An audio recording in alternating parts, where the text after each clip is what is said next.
Suatu ketika ayah sedang berada di Yaman untuk berdagang, ayah bertemu dengan seorang tua dari suku As.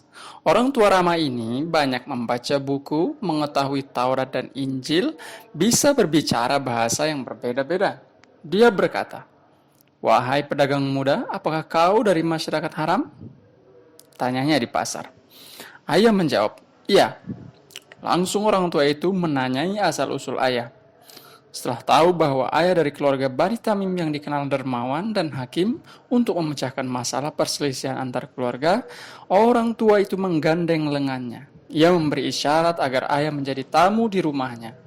Ayah yang tak ingin menyakitinya menerima tawaran itu ketika malam telah larut dan semua orang sudah memejamkan mata. "Datanglah kemari, wahai Tamim muda, ada beberapa pertanyaan yang ingin aku tanyakan," ucap orang tua berjenggot putih itu. "Aku punya pengetahuan mengenai kedatangan nabi terakhir dari masyarakat haram. Aku tak tahu apakah dia sudah muncul, tapi aku pikir kedatangannya sudah dekat. Dia adalah sosok yang perkataannya dipercaya, rendah hati, tubuhnya tak begitu besar, dan sangat bersih. Dia akan mendapat cacian dan siksaan dari saudara-saudara dan teman-temannya begitu tahu bahwa dirinya adalah nabi terakhir. Ah, andai umur dan tubuhku masih bisa bertahan. Andai aku bisa berada di sampingnya, membantu ketika menempuh hari-hari yang susah. Meski umurku tak sampai pada hari itu, kau masih muda, berasal dari Bani Tamim pula. Jika kau melihat hari itu dan menjadi saksi, sampaikanlah salamku kepadanya," ucapnya. Kata-kata orang tua itu telah terukir ke dalam hati ayah. Memang, pada waktu itu semua orang berada pada masa penantian. Bahkan, hanya untuk mencari tahu hal ini, banyak orang datang dari jauh menuju Mekah. Orang-orang telah mendapatkan kabar ini dari Injil dan Taurat. Bahkan ada yang mulai menanti kemunculannya dari suku Quraisy. Amr bin Hisham, yang kemudian dikenal dengan nama Abu Jahal, pun menjadi salah satu nama yang muncul. Jika kenabian itu muncul dari salah satu masyarakat haram, penantian pun bisa tertuju pada seorang yang berasal dari keturunan unggul, meski tak ada seorang pun berkata mengenai hal itu. Masih terkesan dengan cerita di hari kepulangan ayah dari Yaman, dia mendapatkan kabar lebih mengejutkan lagi. Sahabatnya, Hakim bin Hizam, berkunjung kepadanya. Ketika para pelayan memberikan jamuan kepada para tamu, dia berkata, "Suami bibi kalian Khadijah Al-Amin berkata bahwa dia adalah seorang nabi yang diutus Allah, utusan Allah seperti Nabi Musa." Setelah kembali dari perjalanan jauh, adat Mekah mengharuskan seseorang saling berkunjung kepada sesama tokoh untuk mengucapkan selamat datang. Pada malam hari itu juga, seorang tokoh Mekah dari Quraisy pun berkata hal serupa. "Tahukah apa yang dikatakan temanmu?" Ternyata kenabian turun kepada keponakan Abu Thalib yang aneh dan yatim itu. "Jika bukan karena persahabatanmu, aku bersumpah kita akan langsung memberi perhitungan dengannya. Tapi kau sudah pulang, kau cukup baginya. Berikan nasihat kepadanya atau apapun. Lakukanlah apa yang kau mau dengannya, tapi kegilaan ini harus segera diakhiri," ucapnya. Dengan perasaan heran, ayah bertanya kepada para tamu yang duduk di halaman dekat pintu. "Apa yang terjadi, anak Al-Amin? Apa yang dia ucapkan kepada orang-orang?"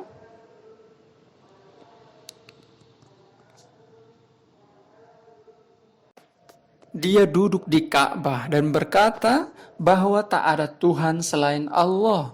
Dia mengajak orang-orang untuk keluar dari agama leluhur dan masuk ke agama yang dia dakwahkan. "Dia adalah Nabi utusan Allah," ucapnya, kata mereka sambil menggerutu. Beberapa orang mencoba tersenyum, meski mereka ingin menampakkan ketidakpedulian atas hal itu. Meski masih kecil, aku, Aisyah, bisa melihat betapa mereka sebenarnya sangat peduli dengan hal yang dibicarakan.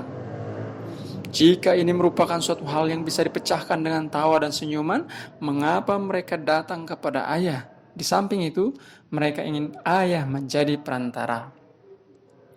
Setelah ayah menjamu dan mempersiapkan para tamu pulang, dengan segera dia pergi keluar. "Muhammad di mana?" ucapnya bertanya. Begitu mendapat jawaban, di rumah Khadijah, dia segera tiba di rumah itu. Mereka berdua berbicara mengenai apa yang terjadi sambil berlutut. Setelah mendengarkan Al-Amin dengan saksama, ayah menceritakan apa yang dia dengar dari seorang bijaksana tua di Yaman. Kemudian ayah bertanya sesuatu. "Wahai sahabat baikku, siapa yang mengajari apa yang kau katakan ini?" "Malaikat agung yang juga memberi kabar kepada para nabi sebelumku, wahai Abu Bakar." Ayah kemudian berseru, "Atas nama ayahku, ibuku, dan sahabat-sahabatku, aku percaya dengan apa yang kau jelaskan kepadaku. Ulurkan tanganmu, aku bersyahadat bahwa tak ada Tuhan selain Allah, kau adalah Rasulullah." Ketika ayah kembali ke rumah dari pertemuan singkat tapi penting itu, dia mengumpulkan seluruh anggota keluarga dan menjelaskannya satu persatu. Orang yang tak pernah berbohong kepada orang lain, orang yang dipercaya akhlak dan perkataannya, apakah dia bisa berbohong mengenai Allah? Tak perlu diragukan lagi. Dia berkata benar, ucapnya. Pernyataan ayah atas ucapan syahadat menjadi muslim tanpa keraguan dan kekhawatiran sungguh menyenangkan hati Rasulullah. Mekah telah berubah menjadi dua gunung dengan puncak tajam berbatu-batu terjal. Di antara dua gunung ini, tak ada hal lain yang menyenangkan hati Nabi terakhir seperti ucapan syahadat yang diucapkan Abu Bakar. Ayah adalah orang dewasa kedua setelah Khadijah yang mendukung Rasulullah. Dia ada di urutan kedua.